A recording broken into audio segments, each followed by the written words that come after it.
I started this trip 54 years ago as an 8-year-old boy, watching footage of the Dalai Lama arriving in India in 1959, footage supplemented with scenes of Buddhist temples and snow-covered peaks. Today, traffic hold-ups caused by Chinese improvements of the freight road to India have not spoilt my joy of being on the Tibetan plateau. This is not China. Yes, it is now called the Western Tibetan Prefecture of Ghansi, part of Sichuan province, but for me this is the real Tibet. A Tibet separated from China by thousands of years of tradition and a unique culture. A country where those old ideals are still alive. The air is thin, but the people are still strong, despite that air being polluted by the endless stream of lorries returning mostly empty from India. They have delivered those cheap Chinese goods we all crave, but China wants nothing but the raw ingredients required to fuel their economy and to make more. Life here on the Tibetan plateau goes on much as it always has, and slowly the Tibetans are learning how to work with and exploit their Chinese overlords. They are a resilient people.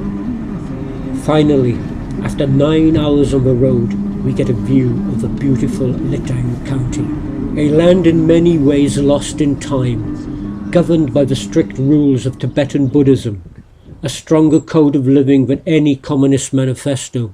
The monastery is the heart of the town, and in the hills above it, sky burials still take place.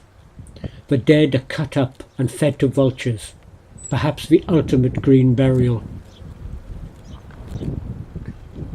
In the streets of Lithang, other scavengers play their part, to live in harmony with their surroundings, just as the Tibetans have learned to live with their Chinese dictators.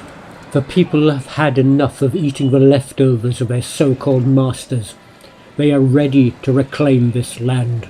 They want to walk proud in bright sunshine under the vivid blue skies of their mountain kingdom.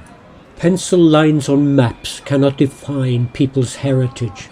Respect for their ancestors and a Buddhist outlook that the next life will be better are important to them.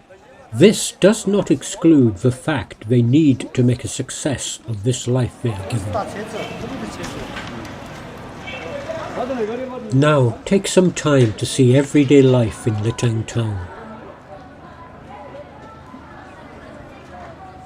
A life where young people can still have fun, and ordinary Tibetan folk carry on the way they have for centuries.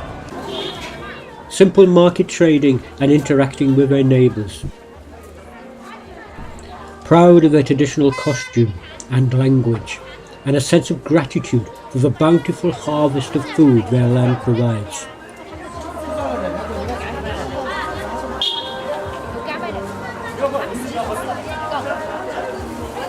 These are Tibetans, not Chinese.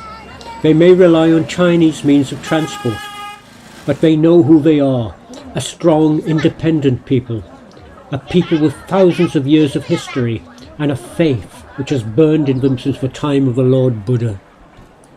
The Tibetans of Lithang may not benefit from China's economic boom. Many young and old may spend their days sitting idly in the streets, but this is not a defeated people.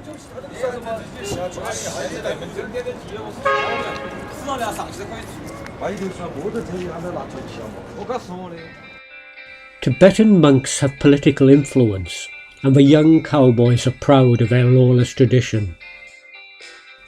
Albeit that today they have new steeds. Lithang remains the horse capital of Tibet. It is a Wild West town, but it is watched by a Chinese sheriff.